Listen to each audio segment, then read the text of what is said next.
Hello friends, इस video में हम कंस्ट्रक्शन मटेरियल्स इस सब्जेक्ट के चैप्टर नंबर 1 के मल्टीपल चॉइस टाइप क्वेश्चंस अच्छे तरीके से डिस्कस करेंगे। हमने इस वीडियो को 2 पार्ट में बनाया है, जिससे पूरा चैप्टर नंबर 1 पूरा कवर हो जाएगा। अप्रॉक्सीमेटली हर एक टॉपिक को हमने कवर करने की कोशिश की है और हर एक पार्ट को, हर एक MCQ क्वेश्चन को हम अच्छी तरीके से डिटेल में एक्सप्लेनेशन के साथ में एक सिंपल लैंग्वेज में हम समझेंगे। तो शुरू करते हैं।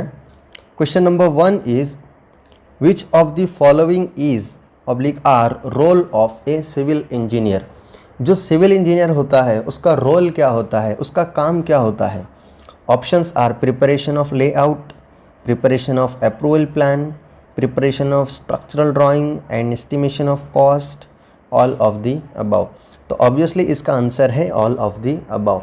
जो सिविल इंजीनियर होता है वो सिविल इंजीनियर जब अपनी जो ग्रेजुएशन है या जो अपनी जो डिग्री है, अपना जो कोर्स है वो कंप्लीट करने के बाद में कैपेबल होता है एक लेआउट बनाने के लिए। कोई एक पर्टिकुलर प्लॉट है, कोई पर्टिकुलर लोकेशन है जहाँ पर हमें कंस्ट्रक्शन करना है, उसका लेआउट बनाना, या तो फिर जो कुछ भी प्लान है उसका अप्रूवल प्लान बनाना, उसको कॉम्पिटेंट अथॉरिटी से उसका अप्रूवल लेना, फिर उसको कंस्ट्रक्शन करना। जो कोई भी हमारी ड्राइंग्स हैं, स्ट्रक्चरल ड्राइंग्स हैं, डिफरेंट टाइप्स ऑफ ड्राइंग्स होती हैं, तो और वो बनाना, या तो फिर जो हमारा स्ट्रक्चर है उसको कंप्लीट करने के लिए टोटल कॉस्ट कितनी लगेगी, खर्च कितना लगेगा, इन सारी चीज़ों का कैलकुलेशन करना। These are just highlighted points. इसके अलावा और भी बहुत सारे छोटे बड़े काम होते हैं। ये सारे के सारे काम एक सिविल इंजीनियर को करते आना चाहिए। Next question is civil engineering does not deals with. देखिए यहाँ पर इंपॉर्टेंट है does not deals with. Following option में से सिविल इंजीनियरिंग किस में डील नहीं करती, मतलब ऐसा कौन सा काम है फॉलोइंग ऑप्शंस में से ABCD में से जो सिविल इंजीनियरिंग में नहीं होता है। प्लानिंग एंड डिज़ाइनिंग ऑब्वियसली ये सिविल इंजीनियरिंग में होता है और हर एक सिविल इंजीनियर को ये करते आना चाहिए। प्लानिंग करते आना चाहिए, डिज़ाइन करते आना चाहिए। Estimate means to know the cost of the construction, quantity of materials कितनी लगने वाली है, ये तो ऑब्वियसली सिविल इंजीनियर को करते आना ही चाहिए।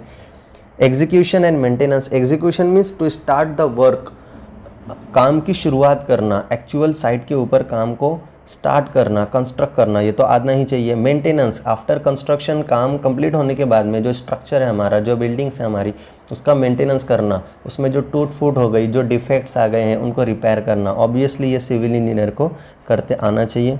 Next biology and psychology. Obviously this is totally different and not related with the civil engineering, तो हमारा आंसर हो जाएगा बायोलॉजी एंड साइकोलॉजी।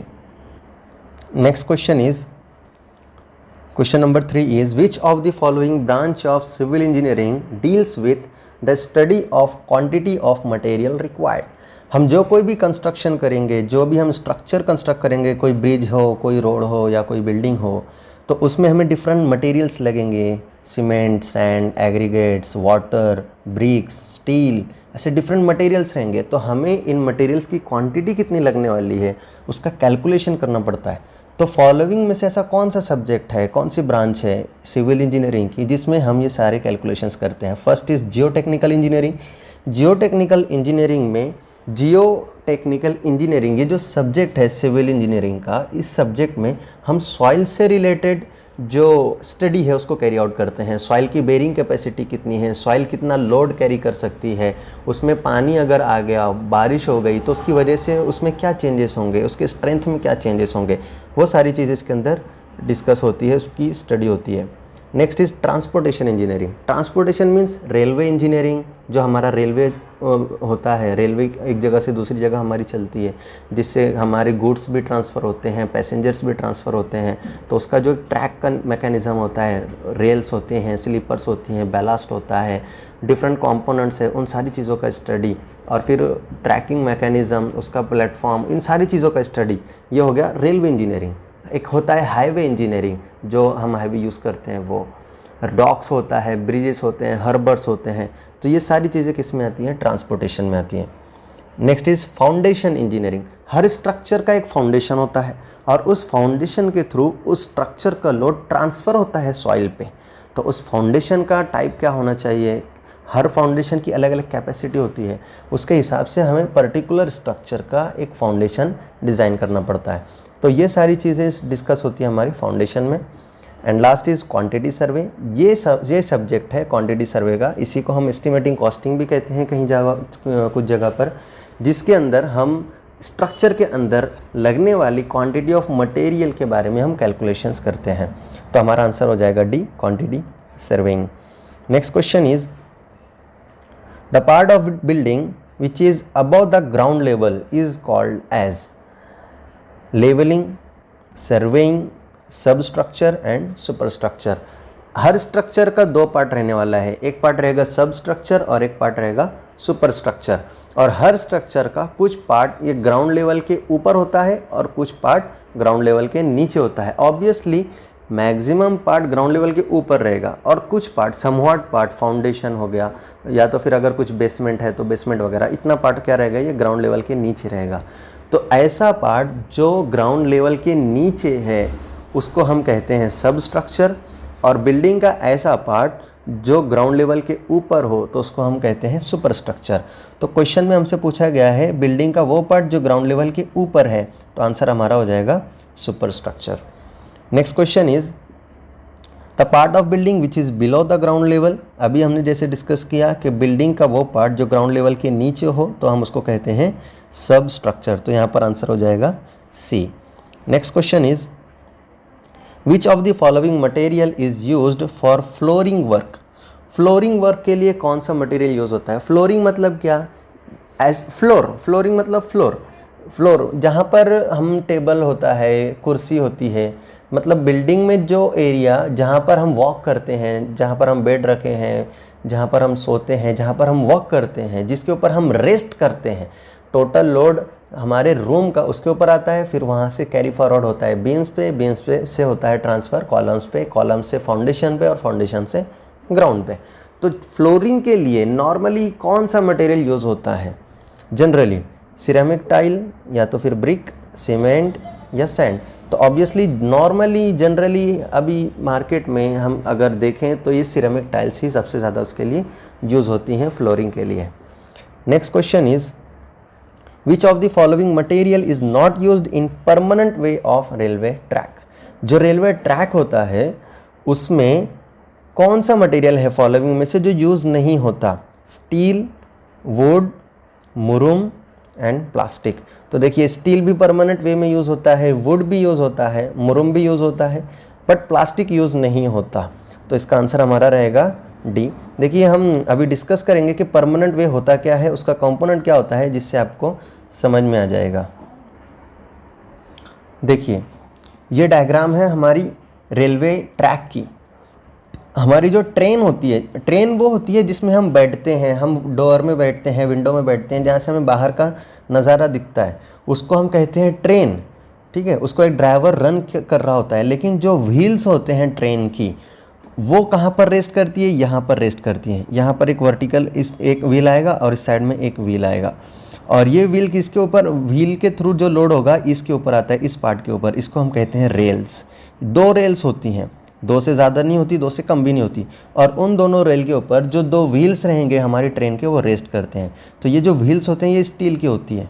ठीक है, और एक रेल से दूसरे रेल के बीच में का जो डिस्टेंस होता है उसको हम कहते हैं गेज। ठीक है, ये रेल्स कहाँ पर रेस्ट करते हैं? एक हॉरिजॉन्टल एक पोर्शन होता है, उसको हम कहते हैं स्लीपर। और ये जो स्लीपर्स होते हैं, रेल्स के थ्रू लोड किस पर आएगा? स्लीपर्स पे आएगा। और ये स्लीपर्स किसके बने होते हैं? टिम्बर के हो सकते हैं, वुड का हो सकता है, या कंक्रीट का भी हो सकता है, स्टील का भी हो सकता है। रेल्स भी किसके होते हैं? स्टील्स के होते हैं। अब ये स्लीपर पे लोड आ गया, इसके नीचे फिर यहाँ पर क्या होता है? बैलास्ट होता है, BALLAST, बैलास्ट।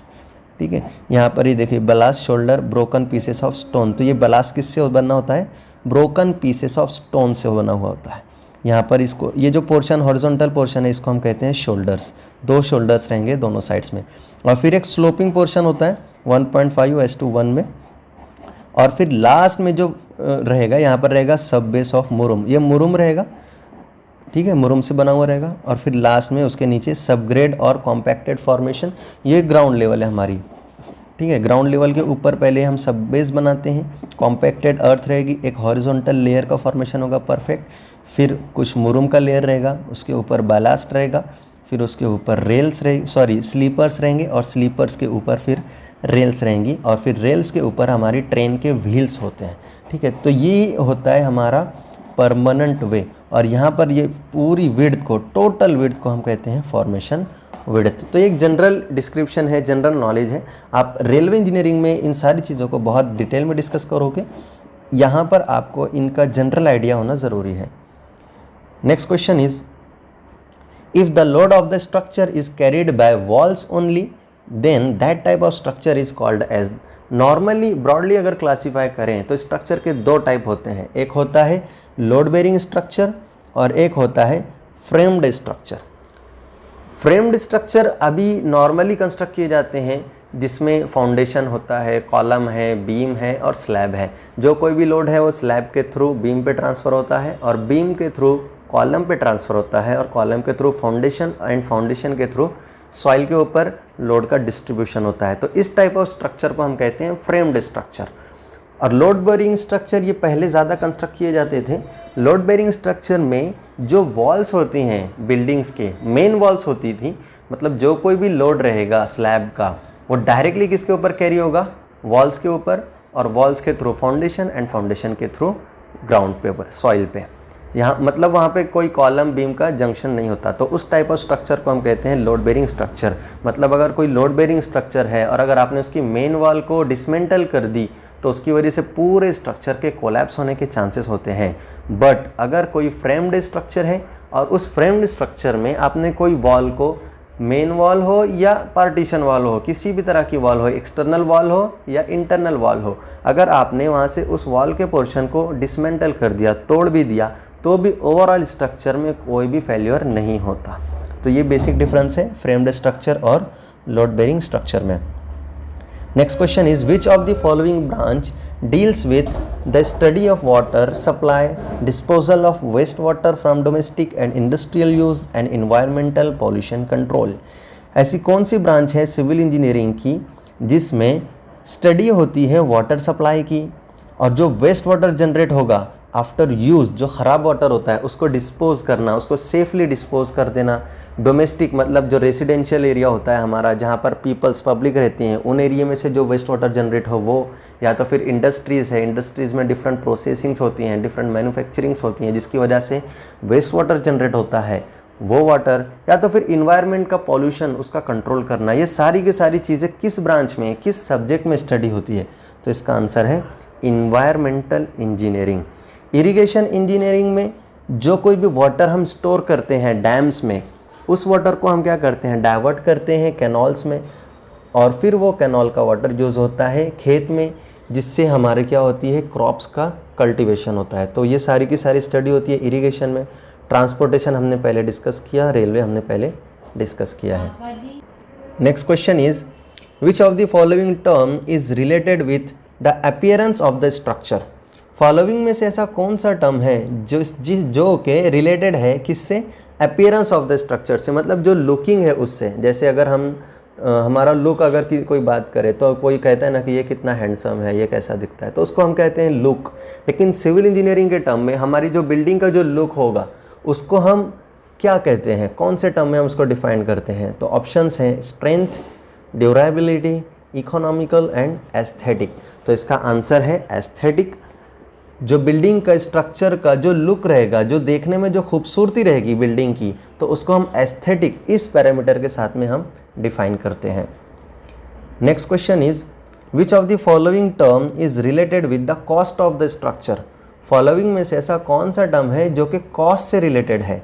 तो इसका आंसर है इकोनॉमिकल। इकोनॉमिकल मतलब कॉस्ट कम लगना। स्ट्रेंथ है, ये ताकत से रिलेटेड है। ड्यूरेबिलिटी मतलब वो स्ट्रेंथ उसके अंदर कितनी देर तक के बाकी है उससे रिलेटेड है। इकोनॉमिकल मतलब कोई स्ट्रक्चर में कॉस्ट कम लग रही है या ज़्यादा लग रही है, इकोनॉमिकल है या नहीं है, तो उसको वो कॉस्ट से रिलेटेड है ऑब्वियसली। और एस्थेटिक तो ये लुक से रिलेटेड है। तो क्वेश्चन के हिसाब से हमारा आंसर रहेगा C, economical. Next question is, bitumen road is an example of dash dash pavement. देखो पेवमेंट ये वर्ड यूज़ होता है रोड्स के लिए। रोड ये नॉर्मल वर्ड है, बट टेक्निकल सिविल इंजीनियरिंग की लैंग्वेज में अगर हम बात करें तो हम उसको कहते हैं पेवमेंट। और पेवमेंट के नॉर्मली ब्रॉडली दो क्लासिफिकेशन है, एक फ्लेक्सिबल पेवमेंट और दूसरा है रिजिड पेमेंट। फ्लेक्सिबल है मतलब ऐसा जो इसमें थोड़ा सा एंडुलेशंस, कर्वियसनेस, ऐसा कर्वेचर डेवलप हो जाए तो उसको हम कहते हैं फ्लेक्सिबल पेमेंट। और रिजिड पेमेंट मतलब जो पूरा का पूरा टाइट है, वो स्ट्रक्चर में कुछ तो भी एंडुलेशंस नहीं हो सकते, डायरेक्टली टोटल फेलियर होगा, नहीं तो वो जैसा है वैसा के वैसा रहेगा, उसको हम कहते हैं रिजिड पेमेंट। तो जो बिटुमन रोड होता है, आपने देखा होगा हाईवेज के जो रोड्स होते हैं वो नॉर्मली बिटुमन यूज़ करके बनाए जाते हैं। तो बिटुमन रोड ये एग्जाम्पल है फ्लेक्सिबल पेमेंट का। आपने देखा होगा ना कि बिटुमन रोड में अंडुलेशंस हो जाते हैं, कुछ तो भी वहाँ पे रट्स का फॉर्मेशन हो जाता है, कभी कभार छोटे मोटे खड्डे भी वहाँ पर पड़ जाते हैं। तो बिटुमन रोड किसका एग्जाम्पल है? फ्लेक्सिबल पेमेंट का एग्जाम्पल है। Next is concrete road is an example of dash dash payment. दो टाइप के होते हैं पेमेंट, फ्लेक्सिबल और रिजिड, अभी हमने डिस्कस किया। Bitumen is an example of flexible pavement. और जो कॉन्क्रीट रोड्स हैं जो कि नॉर्मली हमारे गलीज़ में, गली के अंदर उसको बनाया जाता है, नॉर्मली जो गली के रोड होते हैं वो कॉन्क्रीट्स के बनाए जाते हैं। तो concrete road is an example of rigid payment. Hard होता है ये रोड, मतलब यहाँ पर डायरेक्टली फेलियर हो जाएगा स्ट्रक्चर का, लेकिन उसके अंदर एंडुलेशंस का फॉर्मेशन होना बहुत ही डिफरेंट है, बहुत ही ज़्यादा डिफ़िकल्ट है। देखिए इस तरीके से एग्जाम्पल यहाँ पर हमने डायग्राम बनाई है, बुक में से ली है। ये जो ग्राउंड लेवल होती है हमारी, पहले हम इसको कॉम्पैक्ट कर लेंगे अच्छी तरीके से, इसका एक स्लोप बना लेंगे यहाँ से, इसको हम कहेंगे कॉम्पैक्टेड सबग्रेड। और उसके ऊपर डिफरेंट लेयर्स आएंगी, सब बेस, पहले मुरुम का एक लेयर रहेगा, उसके ऊपर स्टोन पीसीस का एक लेयर रहेगा, उसको हम बेस कोर्स कहेंगे। फिर उसके ऊपर और एक लेयर रहेगा, उसको हम कहेंगे बेस कोट। उसके ऊपर टॉप में एक लेयर रहेगी हमारी, उसको हम कहेंगे वेयरिंग कोर्स। और ये रहेगी हमारे बिटुमन या एसफॉल्ट की। और this is the total thickness of the road. और एक सेंटर से यहाँ पर एक साइड में इधर स्लोप रहेगा और एक साइड में इधर स्लोप रहेगा। तो ये जो स्लोप रहेगा, ये जो side slope given to the road surface, इसको हम कहते हैं कैम्बर, CAMBER। आप नेक्स्ट हाईवे इंजीनियरिंग में इसको डिस्कस करेंगे, इसको स्टडी करोगे। ये जो साइड स्लोप गिवन होता है इसको हम कहते हैं कैम्बर। साइड स्लोप इसलिए गिवन होता है कि जो भी रेन वाटर आएगा यहाँ पर बारिश होने में, तो वो क्या होगा, स्लोप की वजह से इधर डिस्पोज ऑफ हो जाएगा। रेन वाटर यहाँ पर स्टोर्ड फॉर्मेशन में नहीं रहेगा रोड सरफेस पे, जिसकी वजह से जो हमारा रोड है वो सेफ रहेगा, उसकी लाइफ बड़ी रहेगी, लाइफ ज़्यादा हो जाएगी। और जो रेन वाटर है वो यहाँ से इधर साइड में जो गटर गिवन रहेगी उस गटर में चला जाएगा। तो ये एक डायग्राम है हमारी फ्लेक्सिबल पेमेंट की। Next question is the material which are already available is called as. ऐसे मटेरियल जो ऑलरेडी सिस्टम में अवेलेबल हैं उसको हम क्या कहेंगे? Natural material, artificial material, special material और रिसाइकल्ड मटेरियल।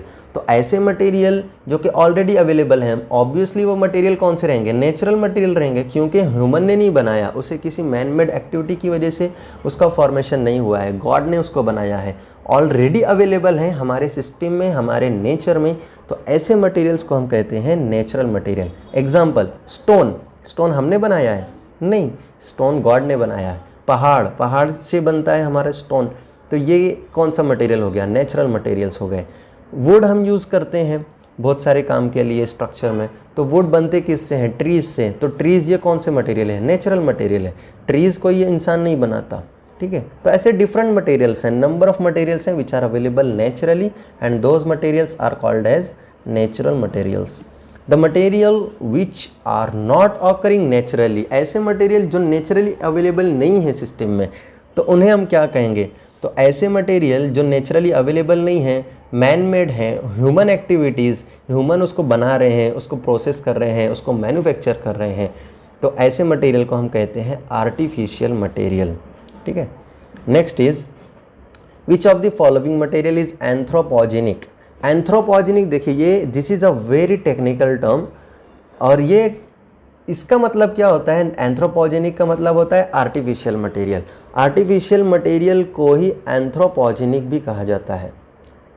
तो हमारा आंसर हो जाएगा बी, आर्टिफिशियल मटेरियल। तो थैंक यू। इसके आगे का जो पार्ट है उसमें भी हम कुछ क्वेश्चंस, MCQ क्वेश्चंस एक्सप्लेनेशन के साथ में हम पार्ट 2 की वीडियो में डिस्कस करेंगे। Thank you.